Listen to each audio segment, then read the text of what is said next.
Walter had just contacted his teacher, Tristan Gabriel, on a video call to help decide who was right about the antique box, him or Kevin. Everyone in the store was very impressed to see that Walter actually knew the most prominent antique appraiser in the country. Then one of them realized that Kevin was the guy that they'd heard about who married into the Jones family to sponge off of them. Walter smiled smugly. At first, he thought that Kevin might be some kind of genius at antique appraisal. But if what everyone was saying was true, he didn't have anything to worry about. He started to feel even more contempt for Kevin. "Kevin, what are you doing?" Lily tugged on her husband's sleeve to try and get him to back down. But Kevin waved Lily off casually. He picked up the box and held it so that it would show up clearly on Walter's phone. Walter saw that Kevin actually wanted his teacher to get a good look and started to worry that maybe he'd made a mistake. But the onlookers didn't realize what was going on. They thought that Kevin was just acting foolish and would soon be put in his place. Walter began to wonder if Kevin knew something that he didn't. Then Kevin spoke directly to the camera. "Tristan, open your eyes and take a good look at the box. You can see that it probably belonged to the French nobility in the 14th century. My guess is it was involved in a marriage proposal. Don't you think so?" Then he said very impolitely, "Or do you need to get new glasses?" "Kevin, don't be so rude. How can you speak to Mr. Gabriel like that?" Truman was shocked at Kevin's behavior. Walter got angry too. "Who do you think you are, Kevin? Nobody talks to Mr. Gabriel that way." The rest of the onlookers were also taken aback. How could Kevin be so disrespectful to a national expert? But what they heard next surprised them even more. "Is that you, Kevin? Kevin Williams?" Gabriel became very excited and said, "I'm sorry I didn't notice it was you. Walter, what kind of cheap cell phone are you using? Can't you get a clearer image? I can barely see anything." Walter couldn't believe what he was hearing. His phone was brand new and top of the line, but he didn't dare correct his mentor. "Are you sure it's not a crack in your screen? I remember you were always dropping your phone." Kevin was chatting with him like they were old friends, and the onlookers were dumbfounded. Truman was absolutely speechless as he tried to figure out how Kevin knew the man. And Lily stared at Kevin, wondering how many other things he hadn't told her. "I know what you mean. I'll be more careful about that, buddy." Gabriel replied to Kevin like there was no difference in age between them. None of the other people in the store understood what was going on, especially Walter. He looked at Kevin in disbelief. He'd been studying with Tristan Gabriel for almost 8 years, and he'd never seen anything like this. "Sorry to have bothered you with this, my friend. I'll call you back when we have more time to chat." Then Kevin disconnected the call on Walter's phone. He handed the phone back to him and put the box back on the counter. Then he picked up the rag and wiped the box a little more, revealing the intricate details of the carvings for everyone to see. "What are you all looking at? Do I have spinach in my teeth or something?" Kevin felt everyone's eyes on him as they tried to grasp what they just witnessed. Was Kevin just as good as Tristan Gabriel? It certainly sounded like it. Kevin shook his head as he thought about how he knew Tristan. When he was a child, his family was really close to the Finch family and especially to Frederick Finch. So he ended up living with their family and studying with them for almost 8 years. Gabriel trained under Frederick much later. Frederick liked Kevin a lot and recognized his raw talent, so he helped him develop and hone his abilities. Since Kevin had met Frederick before him, Gabriel jokingly treated the young man like an older brother. "So, Truman, do you still want to buy this medieval ivory box?" Kevin asked with a smile. "Of course I'll buy it," Truman replied excitedly. Now that he knew more about the box, he was tempted to keep it as a family heirloom. It would be a shame to turn around and sell it. "Mr. Jordan, are you asking the same price?" Truman hesitated now that everyone was certain that they were looking at an extremely valuable antique. "Of course I am. I gave you my word, didn't I? $2 million, no more, no less." Mr. Jordan was also very excited. The other antique experts in the room were a little jealous of Truman, but not too upset because they wouldn't have been able to afford a $2 million purchase anyway. Their shops weren't doing nearly as well as Anderson Antiques. Kevin looked at Mr. Jordan and gave him a nod of approval. He could easily have tried to increase the price after finding out the true value of the item, but he didn't. "Well, my wife and I came here to do some antiquing. I guess we'll go take a little stroll." Kevin took Lily's hand and started to walk towards the door. But Lily didn't say anything more. She just gave Kevin a wink. Everyone stared at Kevin in absolute awe. They definitely wanted to follow him around. If he was interested in anything in one of the local shops, it was guaranteed that it wouldn't be junk. Kevin realized he needed to get rid of the group so he and Lily could wander more freely. "I think I saw some Chicago Cubs autographed baseballs in the store halfway down the block. It looks like they're only asking for half of what they're worth." As soon as the words came out of his mouth, the whole group practically sprinted for the door. Phoebe's father looked a little concerned. "Don't worry, Truman. They're asking for half of what they're worth, but I know they only paid half of what they're asking. The store will get a hefty profit, and so will everyone else." Kevin smiled reassuringly. Truman Anderson didn't know what to say for a moment. When Kevin and Lily left the shop, Truman sighed with relief, but also a little disappointment. Kevin seemed to have become a gifted appraiser. With training from Frederick Finch, he was far superior to any other young appraisers in the country, let alone in the city of Chicago. Unfortunately, Kevin was already married, and Truman would never want to see his daughter break up a marriage.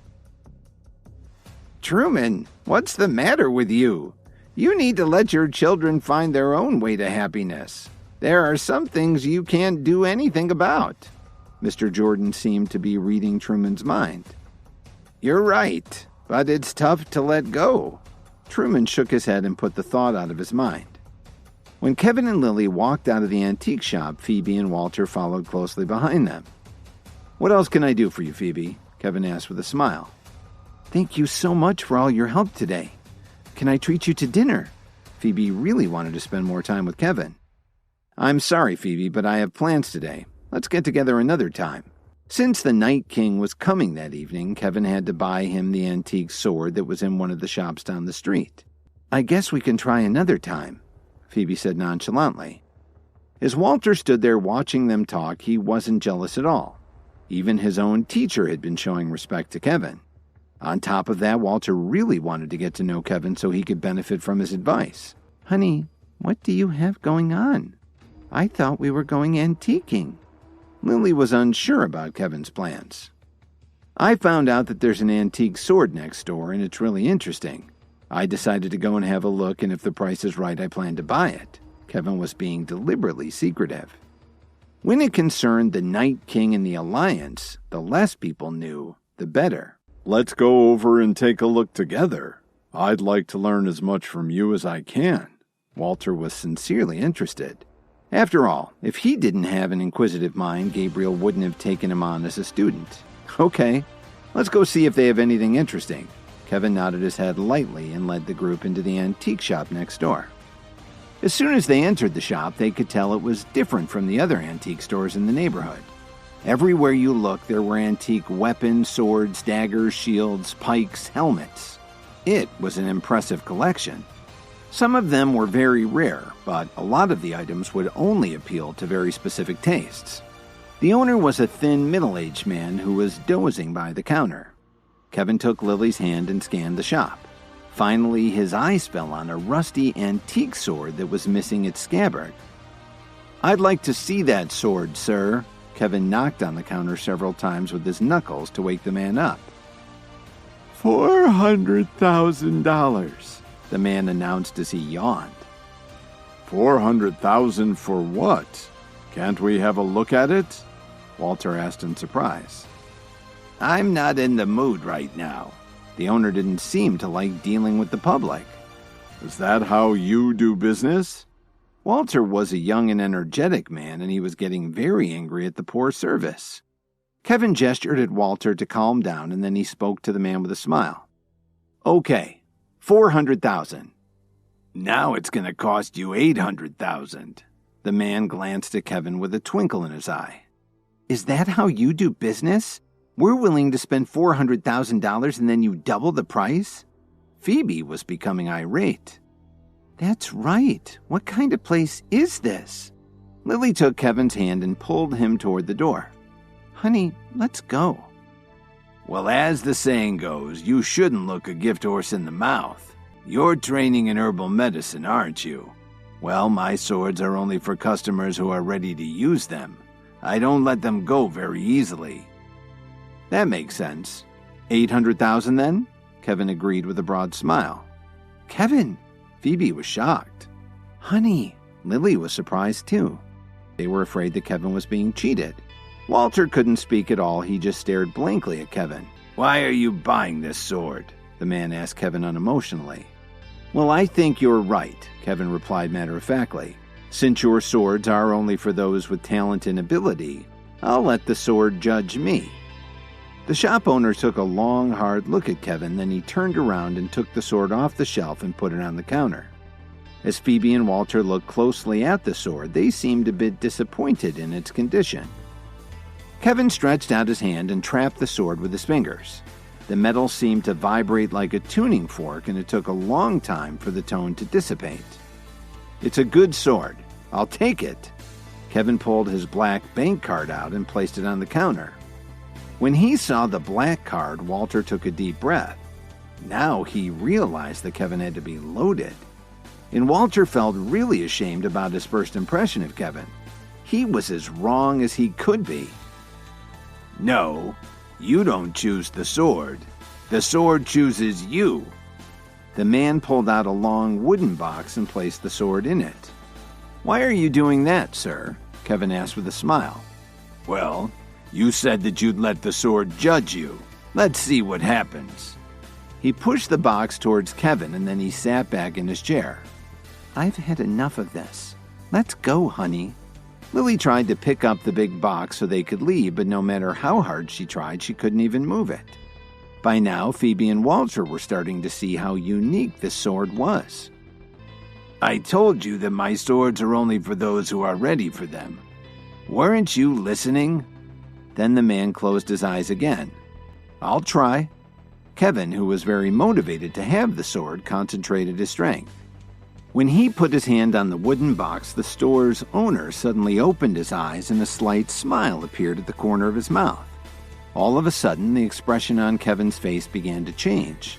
He started to feel a bit of a shiver and goosebumps started to pop up on his arms. The wooden box vibrated for a moment. Thank you, sir, Kevin suddenly exclaimed. Now, please leave. You've interrupted my nap. When they got outside, they found a place to eat and then drove down to Navy Pier to walk around and have a little fun. Finally, after Walter left with Phoebe, Kevin and Lily went to see a movie before returning home. It had probably been the most enjoyable day they'd spent since they got married. But before he could sleep, Kevin wanted to know more about the antique sword he just bought. I had a really nice time with you. I've missed this. Do you want to come in? Lily smiled as she looked into Kevin's eyes. Standing outside of Lily's front door, Kevin took a deep breath. I wish that I could stay with you, but there's something that I have to do. Lily pursed her perfect lips. What could be more important than you and me? Kevin stepped forward. I'm doing this so that there can be a you and me. Seeing Lily's eyes well with tears, Kevin placed his strong hand on her soft cheek. I promise that it will all make sense to you one day. Before Lily could respond, Kevin turned around and left her apartment, grasping the box containing the antique sword he just purchased. 10 minutes later, Kevin got to his apartment at Corwin Tower pretty quickly because traffic on Lakeshore Drive was so light this late at night. As soon as he got off his private elevator, he saw a shadowy figure sitting on the sofa. Who's that? Kevin's whole body suddenly tensed and he reached into his jacket to pull out the night dagger. He couldn't see who was there, but someone had broken into his home. Kevin hit the light switch, ready to take on the intruder. The Night King stood up from the couch and turned toward Kevin. That's no way to greet your mentor. Why are you so surprised? I told you I'd be here tonight, didn't I? Why didn't you tell me you'd let yourself in? I thought you were a burglar." Kevin relaxed and put his dagger away. "In the 2 minutes since you came in, you've had 10 chances to see me." The Night King scolded Kevin. "Have you already forgotten what I told you?"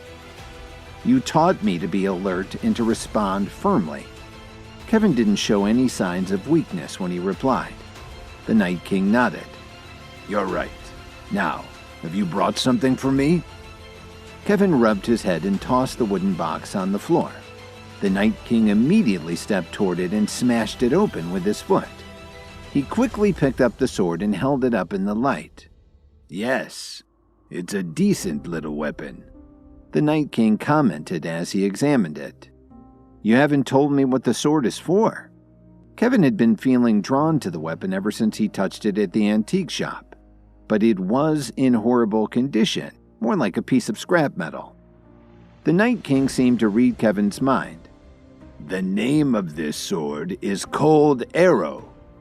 As he finished saying this, he slammed the sword against the fireplace mantle and all the rust instantly fell away. Before Kevin could react, the Night King took his hand and cut it with the blade of the sword. Kevin's blood immediately gushed out and splashed on the cold metal. "What are you doing?" Kevin had no idea what was going on and tore part of his shirt to stop the flow of blood from his cut. Thanks to his improved healing, the wound clotted up very quickly. "This sword has been dormant for so many years. It needed some blood to wake it up." The Night King pointed towards the sword, which was now glowing the same deep red shade as Kevin's blood. Taking a deep breath, Kevin looked at his healed wound. "And now that it has absorbed my blood, this sword will answer only to me." "Exactly." The Night King nodded as he solemnly placed the sword into Kevin's hand. Kevin was still stupefied by this unusual ceremony. "Well, may I ask what's going on?" "Are you sure you really want to know?" The Night King stared into Kevin's eyes and asked him, "Haven't you noticed anything at all strange lately?" Kevin understood right away what the Night King was talking about. He put down his sword and turned toward his mentor. "Something powerful is happening in Chicago." "You truly are more clever than any man that I have ever met before. Tell me what you found out." The Night King walked confidently back to the sofa and sat down. Kevin started to list all the recent events that he'd witnessed. The appearance of the Myriads, the Alliance, the School for the Healing Arts, all the powerful and rich showing up in Chicago with very advanced training in herbalism and martial arts. It's like there's a storm brewing. "You're right."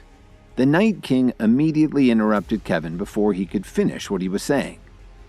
"It's time to let you know a few things. That way you can start preparing early. This may just save your life." The Night King spoke casually, but Kevin could tell that he was very serious. "There are good and bad forces at work, and they're converging on the city. You found your way into 3 of the organizations, but there are many more."